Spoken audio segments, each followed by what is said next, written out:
أعوذ بالله من الشيطان الرجيم بسم الله الرحمن الرحيم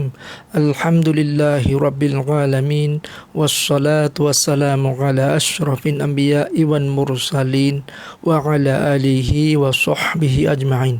اللهم يا عليم علمني من علمك ما ترضى به عني ولا تؤاخذني بما تعلمه مني يا حليم خلقني بخلق الحالم وحققني بحقائق العلم سبحانك لا علم لنا إلا ما علمتنا إنك أنت العليم الحكيم رب اشرح لي صدري ويسر لي أمري واحلل عقدة من لساني يفقه قولي قال المصنف رحمه الله تعالى ونفعنا بعلومه في الدارين آمين Kitab Tahqiqul Wafi ala Manhajul Musalliหน้าที่110นะหน้าที่110ถึงตรงมุบะฮัสนberlafaz dengan niat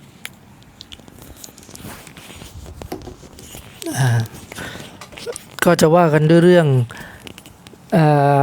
การเรื่องของคำนำการเนียดนะอุซัลลีนั่นแหละนะdan sunat melafazkan niat dengan lidahnyaและสุนัตให้กล่าวคำเนียดนั้นด้วยกับลิ้นก็คือกล่าวด้วยลิ้นนั่นแหละที่เราอุซัลลีนั่นแหละdihulu daripada takbir ก่อนที่เราจะกล่าวตักบีร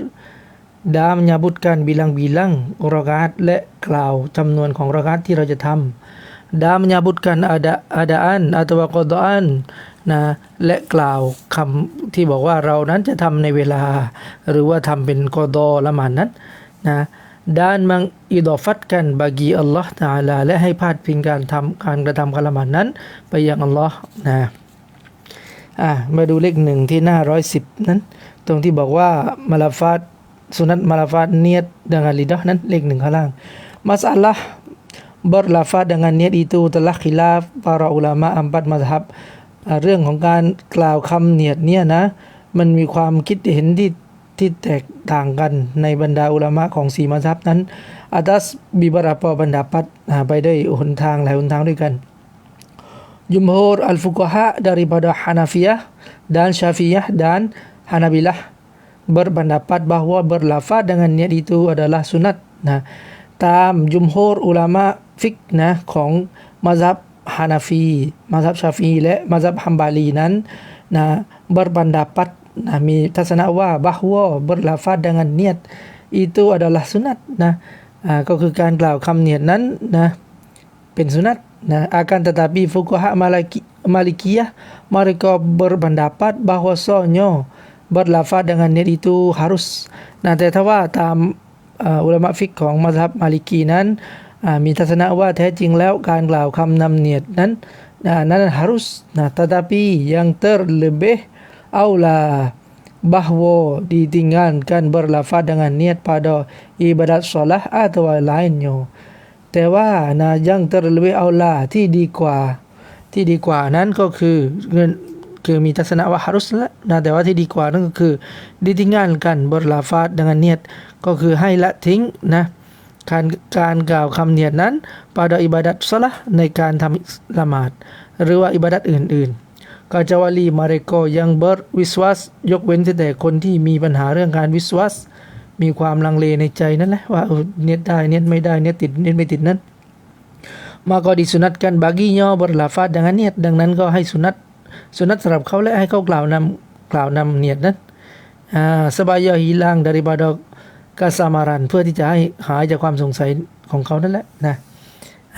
สรุปแล้วก็คือ3มัซฮับนะชาฟีฮานาฟีแล้วก็ฮัมบาลีนั้นมีทัศนะว่าสุนัตนะให้กล่าวอุซัลลีแต่ว่ามาลิกีนั้นฮารุสนะpembahasan berlafaz dengan niat adakah sunat membaca usalli ตรงนี้จะbahas นะเรื่องการกล่าวอุซัลลีนั้นว่ามันสุนัตไหมนะdisunatkan berlafaz dengan niat ketika takbiratul ihram สุนัตให้กล่าวคำลาฟัซเนียดนั้นขณะที่เราจะตักบีรตุลอิหรอมนั่นแหละอุซัลลีฟัรดันอะไรก็ว่าไปตรงนั้นแหละนะdengan bahwa berkata seorang ketika hendak takbiratul ihram โดยที่คนหนึ่งเขาได้กล่าวในขณะที่เขาต้องการที่จะทำตักบีรตุลอิหรอมนั่นแหละก็คือกล่าวก่อนตักบีรตุลอิหรอมนั้นว่า usalli fardhu zuhri 4 raka'atin lillahi ta'ala มาสลันยกตัวอย่างเช่นดังนี้นะดังกล่าวซอลีฟัรดอลซูรีนั้นนะkarena Rasulullah sallallahu alaihi wasallam เพราะว่าท่าน Rasulullah sallallahu alaihi wasallam tatkala bersabdanya ในขณะที่ท่านกล่าวว่าอินนามัลอามาลุบินนิยตhadis lana innamal a'malu binniyat dan beliau tidak bersabda dengan ijharu biha nah yang artinya hendaklah kamu jaringkan dengan niat nahท่านรอซูลุลลอฮ์นั้นไม่ได้กล่าวว่าอิจฮารุบิฮาก็คือความหมายก็คือให้ท่านนั้นจงให้เบาและนะซึ่งการเนียดนั้นdan tidak juga beliau bersabda dengan asirru biha yang artinya kamu perlahankanlah dengan niat nah ท่านจงให้เสียงดังกับการเนียดนั้นรอซูลไม่ได้กล่าวทั้งเบาทั้งเสียงดังนั้น siapa yang mendatangkan dengan hatinya juga nah ก็คือให้นำมาภายในหัวใจเท่านั้นก็พอ artinya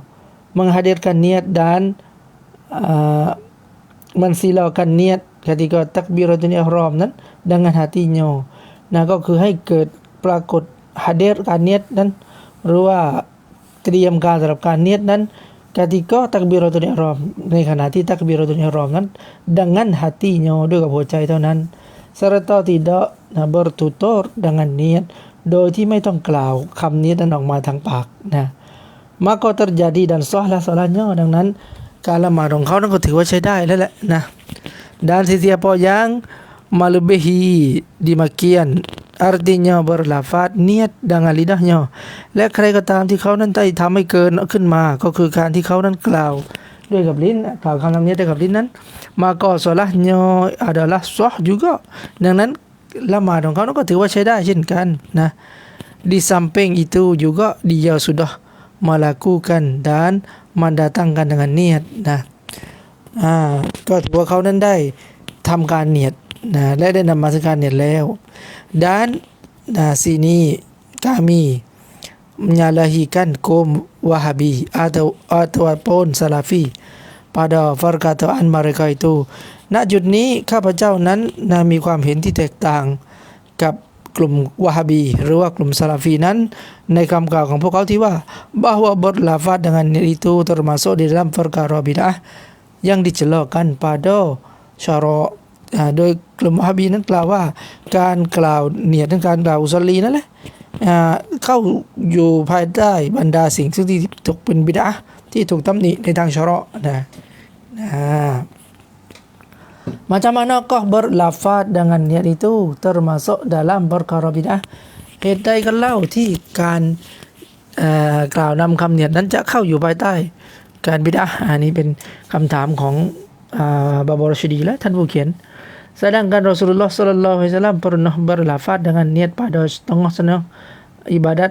setengah ibadat beliau ในขณะที่ท่านรอซูลุลลอฮ์นั้นได้กล่าวคำberlafaz และคำกล่าวลาฟัดคำเนียดนี้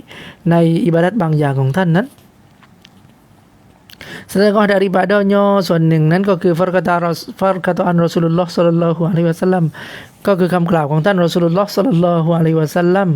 pada ketika hendak ihramnya dengan had ในขณะที่ท่านประสงค์จะทำการอิหรอมและก็ฮัจญ์นั้นท่านกล่าวว่า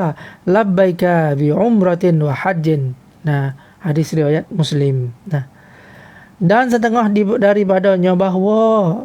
baginda Rasulullah sallallahu alaihi wasallam pada suatu hari beliau masuk di atas Aisyah radhiyallahu anhu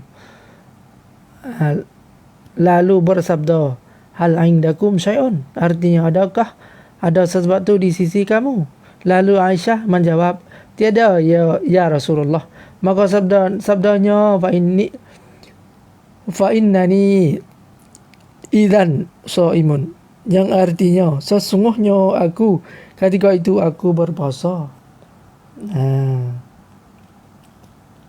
Hadis riwayat Muslim. Dan setengah daripadanya และส่วนหนึ่งนั้นก็คือท่านรอซูลุลลอฮ์ศ็อลลัลลอฮุอะลัยฮิวะซัลลัมนั้นในวันหนึ่งนั้นท่านได้เข้าไปหาท่านหญิงไอชะห์lalu bersabda และท่านก็ได้กล่าวว่าฮัลอินดะกุมชัยอุนความหมายคือada sesuatu di sisi kamu มีสิ่งหนึ่งสิ่งใดไหมที่อยู่ที่ท่านนั้น Lalu Aisyah menjawab, ท่านหญิงไอชาก็ได้ตอบว่า tiada ya Rasulullah ไม่มีสิ่งใดโอ้ Rasulullah maka sabdanya ดังนั้นท่านนบีก็ได้กล่าวว่า fa innani idzan shaimun yang artinya sesungguhnya aku ketika itu aku berpuasa danนี้กล่าวเหมือนเป็นการกล่าวคำนำเนียดนั่นแหละนะว่าตัวถือศีลอดนั้นนะหะดีษริวายะห์มุสลิมหะดีษนี้รายงานโดยท่านมุสลิมberkata Syekh Hasan As-Saqaf hafizahullah di dalam kitab Sahih Sifat Salah Nabi ท่านได้กล่าวในหนังสือ Sahih Sifat Salah Nabi นั้น perkataan Rasulullah โดยคำกล่าวท่าน Rasulullah ที่ว่า fa innani idzan shaimun itu adalah niat pada pandangan ulama นั่นคือการเนียดนั่นคือการเนียดในมุมมองของอุลามะนะนี่มาดูที่หน้า11นั้นหน้า111นั้นก็คืออะไรล่ะก็คือให้กล่าวตักบีรตุนอิหรอมให้กล่าวอุซอลีนั้นก่อนตักบีรและให้กล่าวจำนวนรอกอะฮ์ให้กล่าวจำนวนการว่าให้กล่าวว่าจะทำอาดาอันคือทำในเวลาหรือจะกล่าวว่ากอฎอdan mengidafatkan bagi Allah Ta'ala และทำการพาดพิงไปยังอัลลอฮ์ Ta'ala แล้วก็มีเลข1นั้นตรงหน้า111นั้นตรงข้างล่างยะนี่tiada wajib sabut lillahi ta'ala การกล่าว lillahi ta'ala นั้นไม่วาญิบนะ karena ibadat itu tidak ada ia melainkan karena Allah Ta'ala juga เพราะว่าการทำอิบาดัตนั้นไม่มีหรอกเพื่อสิ่งอื่นใดยกเว้นจากเพื่อAllahเท่านั้นนะakan tetapi disunatkannya supaya mendapat hasin makna ikhlas แต่ว่านะที่สุนัตให้กล่าวนั้นก็เพื่อที่ว่าให้ได้รับซึ่งฮาเซนนะให้ได้รับของให้ได้รับในความหมายของการอิคลัสเลยนะคือเพื่ออัลเลาะห์เท่านั้นไม่ได้เพื่อสิ่งอื่นนะdan sunatkan niat berhadap kiblat dan bilangan rakaat และสุนัตให้เนียดนะเราหันไปทางกิบลัตและสุนัตให้เนียดถึงจำนวนรอกาตของละหมาดนั้นด้วย supaya keluar dari khilaf ulama yang mewajibkannya ทั้งนี้ก็เพื่อที่จะออกจากการคิลาฟของอุลามะบางส่วนที่มีทัศนะว่าการเนียดว่าเรานั้นหันไปทางกิบลัตแล้วก็เนียดว่าเรานั้นจะละหมาดกี่รอกาตนั้นตรงนั้นอุลามะบางส่วนบอกว่าเป็นวาญิบนะดังนั้นเพื่อที่ออกจากคิลาฟอุลามะตรงนั้นแหละสุนัตให้เนียดด้วยสุนัตได้กล่าวด้วยแล้วนะในอุซอลีนั้นmaka jikalau tersalah seorang pada bilangan rakaat seperti bahwa niat zuhri 3 rakaat masalan misalnya nascaya tidak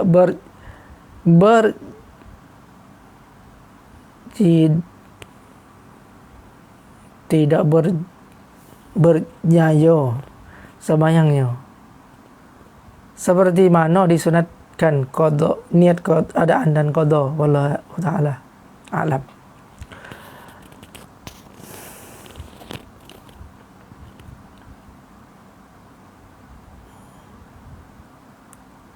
maka jikalau tersalah seorang pada bilangan rakaat ดังนั้นถ้าหากคนหนึ่งนั้นเขาเกิดความผิดพลาดขึ้นนะในเรื่องของจำนวนรากาตนะseperti bahwa niat zuhri 3 rakaat เช่นเขาเนียตzuhri 3 rakaat misalnya ยกตัวอย่างละ nascaya tidak berjanyo sembahyangnya ก็ถือว่าการละหมาดของเขานั้นไม่เสียหายอะไรนะ seperti mana disunatkan niat adaan dan qadaan เช่นเดียวกับการเนียตสุนัตของการกล่าวเนียตadaan และqadaนั่นแหละ wallahu a'lam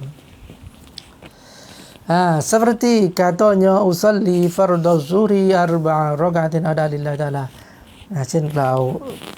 คำนำเนียตอุซอลีฟารฎอซุฮรี4 rakaatin ada lillahi ta'ala นะ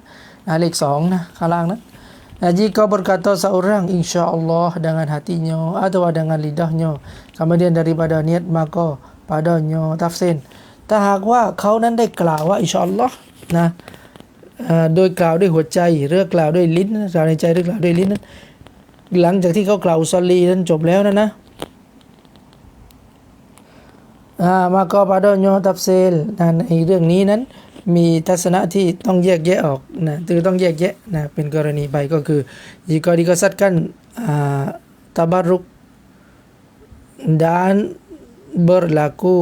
perbuatan semuanya itu dengan kehendak Allah Ta'ala maka tidak mengapa ถ้าว่าเขาเนียดนั้นต้องการที่เขากล่าวอินชาอัลลอฮ์นั้นโดยการตะบัรรุกเป็นการเอาบารักัตหรือว่าเป็นการ berlaku perbuatan semuanya itu dengan kehendak หรือเพื่อที่ต้องการที่จะนึกว่าหรือว่าต้องการที่กล่าวว่าการกระทำทั้งมวลนั้นเป็นความประสงค์ของอัลเลาะห์อย่างนั้นนะมาก็tiada mengapaอย่างนี้ไม่เป็นไรถือว่าใช้ได้นะ akan tetapi jika dikasatkan ta'liq atau syak แต่ถ้าหากว่าเขานั้นมีความประสงค์ในการกล่าวอินชาอัลเลาะห์นั้นในการตั้งเงื่อนไขหรือว่าเขามีความชักมีความไม่แน่ใจว่าจะละหมาดหรือไม่ละหมาดดีหรือมีการตั้งเงื่อนไขว่าถ้าเป็นอย่างนี้จะละหมาดถ้าไม่เป็นอย่างนี้จะละหมาดนะอินชาอัลเลาะห์นั้นมาก็tidak sah sembahyangnyaถือว่าการละหมาดของเขานั้นไม่sah